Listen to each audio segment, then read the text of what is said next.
കല്യാണം കഴിക്കേണ്ടത് ഒരു പ്രധാനപ്പെട്ട കാര്യമായി നിങ്ങൾക്ക് തോന്നിയിട്ടുണ്ടോ? വിവാഹ ജീവിതം മാനസികാരോഗ്യത്തെ ബാധിക്കുമെന്ന് എപ്പോഴെങ്കിലും ചിന്തിച്ചിട്ടുണ്ടോ? എന്നാൽ കല്യാണവും മറവി രോഗവുമായി ബന്ധമുണ്ട്. അത് എന്താണെന്നല്ലേ? മറവി രോഗം ഏറ്റവും കൂടുതൽ ബാധിക്കുന്നത് വിവാഹിതരെ ആണ് എന്നാണ് പുതിയ പഠനം വ്യക്തമാക്കുന്നത്. വിവാഹിതരായ ആളുകളെ 18 വർഷത്തോളം നിരീക്ഷിച്ചതിന് ശേഷമാണ് ഈ കണ്ടെത്തൽ.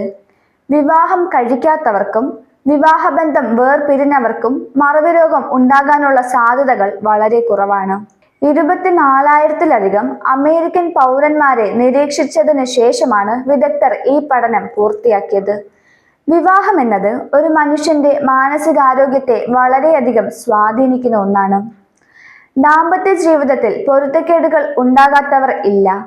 എന്നാൽ ആ പൊരുത്തക്കേടുകളും പങ്കാളിയുമായി ഉണ്ടാകുന്ന തർക്കങ്ങളുമെല്ലാം സ്വാഭാവിക ജീവിതത്തെ മാത്രമല്ല, മാനസിക ആരോഗ്യത്തെയും വളരെ മോശമായി ബാധിക്കുന്നതാണ്. ഈ പഠനത്തെക്കുറിച്ച് ആരും തെറ്റിദ്ധരിക്കരുത് എന്നും വിദഗ്ധർ ഓർമ്മപ്പെടുത്തുന്നുണ്ട്. പലരും വിശ്വസിക്കുന്നത് പോലെ ആയിരിക്കില്ല വിവാഹശേഷമുള്ള ജീവിതം. നമ്മൾ ആഗ്രഹിച്ചതും സങ്കല്പങ്ങളിൽ കൊണ്ടു നടന്നതും പോലുള്ള ജീവിതം ആവണമെന്നില്ല വിവാഹശേഷം ഉണ്ടാകുന്നത്.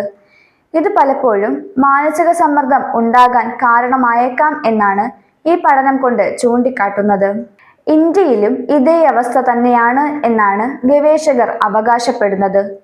വീടുകളിൽ തന്നെ ഒതുങ്ങിക്കൂടുന്ന സ്ത്രീകളിലാണ് മറവി രോഗം കൂടുതലായി കണ്ടുവരുന്നത്. വീടുകളിൽ തന്നെ ഇരിക്കുമ്പോൾ പല ബുദ്ധിമുട്ടുകളും ഉണ്ടാകാൻ കാരണമാകാം. മറ്റാരുമായും സമയം ചിലവഴിക്കാത്തതും പുറത്തിറങ്ങാത്തതുമെല്ലാം മാനസിക സമ്മർദ്ദം, വിഷാദം, ഉത്കണ്ഠ എന്നിവയ്ക്ക് കാരണമാകാം.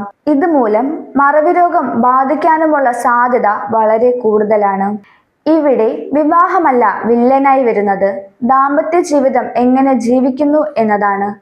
പരസ്പര ധാരണ, തുല്യത, സ്നേഹം ഇവയൊക്കെ വിവാഹ ജീവിതത്തിൽ പാലിക്കപ്പെടുന്നുണ്ടെങ്കിൽ വിവാഹം മൂലമുണ്ടാകുന്ന മാനസിക സമ്മർദ്ദം ഒഴിവാക്കാൻ സാധിക്കുന്നതാണ്. ഇതുവഴി മറവി രോഗം പോലുള്ള അസുഖങ്ങൾ ഉണ്ടാകുന്നതിൽ നിന്നും രക്ഷ നേടാം.